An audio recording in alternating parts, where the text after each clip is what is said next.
can see the incoming messages to your WhatsApp API number and reply to them. Click on Unified Team Inbox. So now this is a team inbox, and by default the Mine tab would get open, and Mine will only show chats which are assigned to you.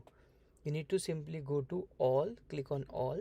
Now all of your contacts would be visible here, and you can click on any of the contact, and as soon as you click on it, the contact will get assigned to you. And then in future, if you load the inbox, you will see all of the contacts which are assigned to you in the Mine tab.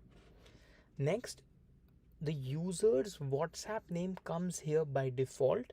You can see the WhatsApp name, and then if you want to reply to the user, you can simply reply by sending a message here.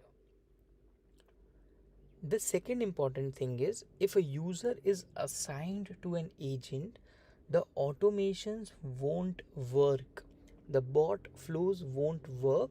So as soon as your task is done with the user, simply click on this three dots and then click on mark as done. So this is how you can see all the incoming messages to your WhatsApp API number and reply to them.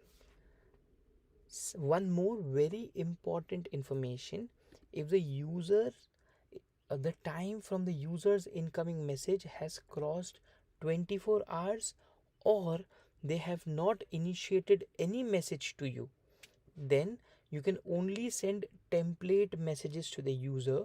You can simply click on the template option here, select any of your pre-approved templates, fill in all the variables, and then click on send. Once you have sent the message, again you can mark as done. So the bot can basically take over if there is a keyword or bot flow set.